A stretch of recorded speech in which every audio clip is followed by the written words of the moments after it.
a dream. Not an idea, but a dream. And I feel like a dream is something that sits really heavy on your chest. And it's that feeling when you go to bed at night and you are imagining something, and it has sort of a 3D feeling to it. It almost feels like data. It almost feels real. And for me, the first time that I experienced this, I was 21. I was like so many 21-year-olds. I didn't know where I was going or what I was doing. And I have about 20 staff right now in this age bracket. And I forgot the angst of like, what will I do with my life? Like, what is my purpose at this time on this earth right now? And I was definitely in that boat. And I think it's important that we'll put things out into the world, and your opportunities for everybody, I do think, show up. But it's often hard to see them because we expect them to come in a specific way, and in my experience, that's not been the case. So for me, I'm drunk in a pub. I'm in Ireland, and this pamphlet lands in the middle of this pub table. And in big, bold letters, it reads, "The ultimate test of the human spirit." And I needed to know. What that said to me was, what are you made of, Tori? And whatever was going to be on the other side of that page, I had already mentally committed. And I've made it a habit throughout my life to say yes more than no. And I'm really grateful to have that quality from my parents.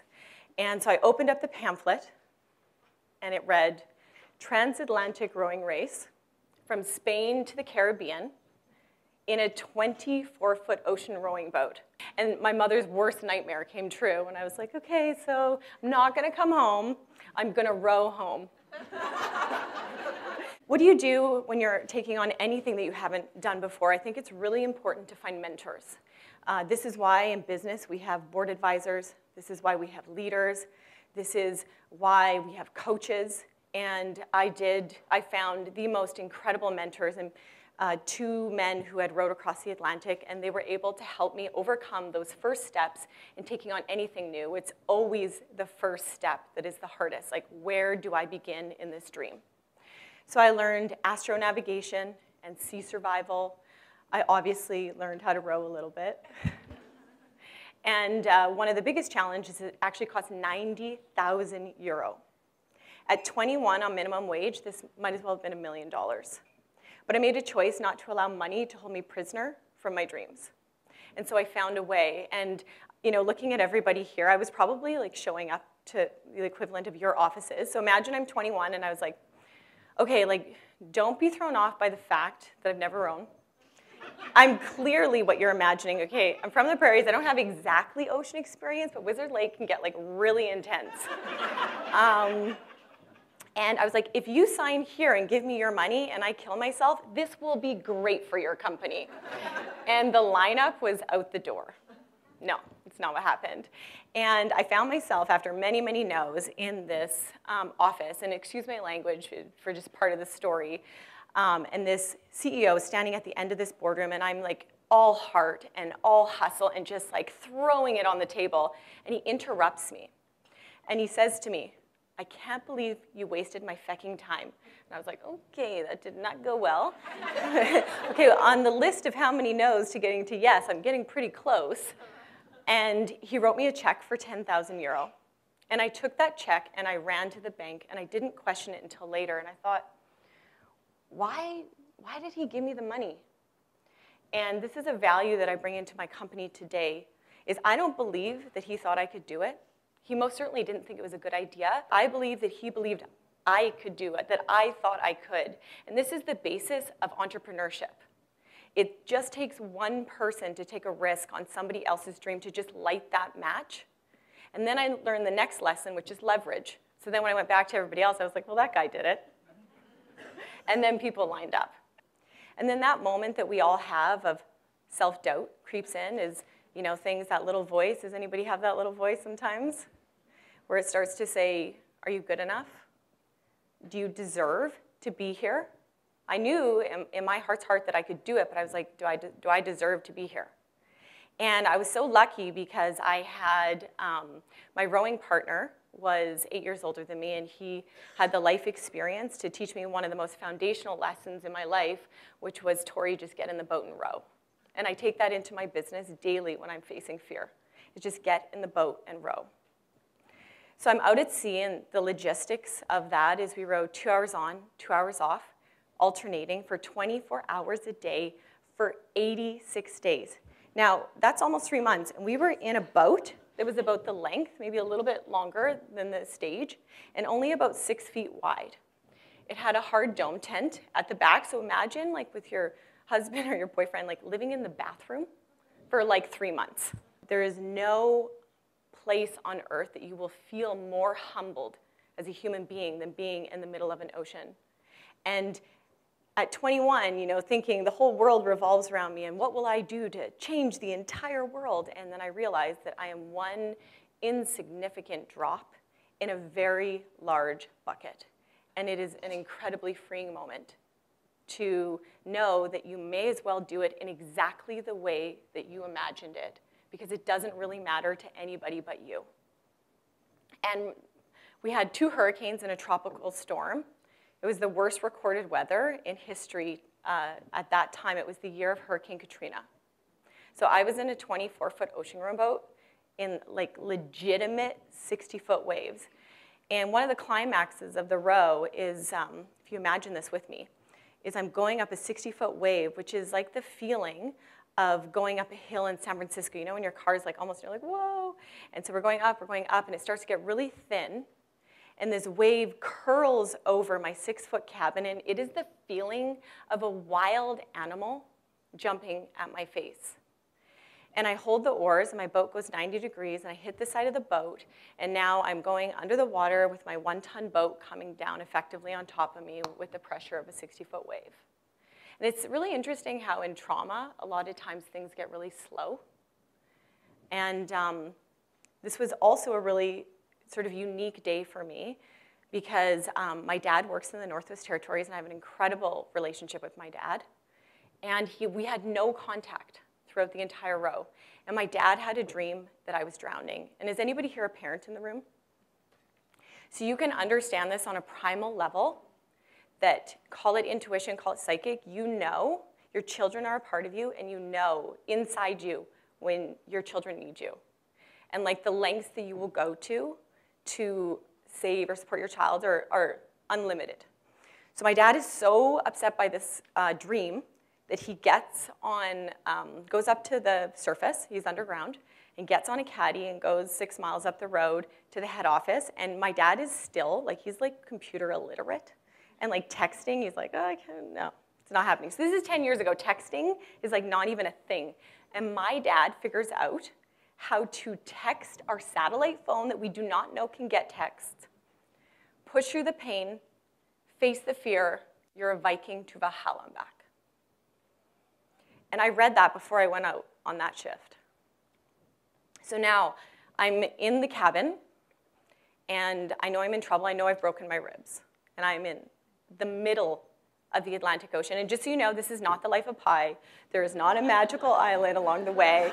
You are like completely on your own. And I really felt that I channeled my dad to get through this experience, and I could hear his voice.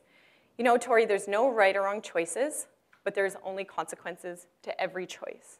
And so as I laid in the cabin, I realized that if I stopped rowing, that the consequences was going to take me longer. If I continued to row, the consequences I was going to have to deal with an immense amount of pain, but I was going to get there quicker. And so I decided to get back on the horse, per se, and start rowing. And I was rowing, and I'm like puking all over myself. I'm in a kind of pain that I physically cannot articulate to you. Now, I recently was a doula for my sister-in-law, so maybe for anybody who's had children, I was like, okay, this is like the only thing I think that may take the cake. But just imagine that you were like in childbirth for like 30 days, okay? So I'm rowing, and I'm puking all over myself, and unknown to me, I almost create this mantra. Push through the pain, face the fear, you're a Viking to Valhalla and back. And I start reciting this to myself, and I can like feel it in the pit of my stomach, and I pull myself up, and I would actually detach, and I would hover on the right-hand side of my body, and I would not feel any pain. And I would be able to get through that 2 hours. And I repeated that for the next 30 days, puking all over myself, and on the dot, 15 minutes, I could just disconnect. So my coping mechanism in a state of survival, and survival really means to live in difficult conditions, I was able to disconnect. So obviously we made it to the end. I'm here today. I got through it, I survived, and we're on land now. And on land, disconnecting didn't always serve me. And it's interesting to sort of, in one moment, the thing that will save you is also the thing that might kill you in another. And it's really about being truly agile. So fast forward 8 years, I went through a journey of a tremendous amount of illness following the row. I had put my body in such a state of inflammation, and I also was living on completely nutritionally dead food. So over the next 8 years in my own health discovery, I birthed the concept of Nectar Juicery, which is my company today. The gift of being at sea, what it taught me is I could, on a very extreme level, experience that what you put into your body has a direct result on the out, like input equals output. And I was eating dead food, and I came back and I felt dead. I had this moment where my dad doesn't love vegetables, and so I made green juice, and I had this moment where I was like, juice is the gateway drug to healthy living because it requires no change. And I kept asking people to create change when there wasn't vitality. So in simple terms, it's fuel. You know, I was like watching my dad, I was like, I just tricked you into 3 pounds of vegetables. I was like, I might be onto something here. And so, you know, the first thing you do is I have to enroll people in vision. I have to overcome other people's limiting beliefs in this business idea with like crazy margins, like not crazy awesome. People are like, this is, pick another business. And you know, this was really personal for me and I needed to birth this. And, but I was able to enroll people in something that they couldn't see. And that, I was like, okay, I've been here before. I've done that. And I found my investor who swore at me at the other end of the table. And that was the other thing, is getting money. Getting people to part, you know, with money is often helping people overcome fear. And so I was like, okay, I got that. That's good. Does anybody have a business here? Okay, so year one was awesome for you? Yeah, no? It's not how it went down? So year one is equivalent to like being in a hurricane in the middle of the Atlantic Ocean. Total survival. And I had this idea, and I was so married to how I thought it needed to be.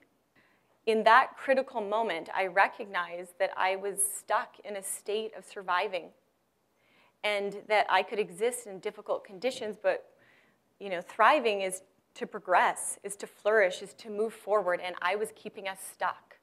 And the best way that I can explain this is imagine that a log, you know, is coming down a river and you're drowning.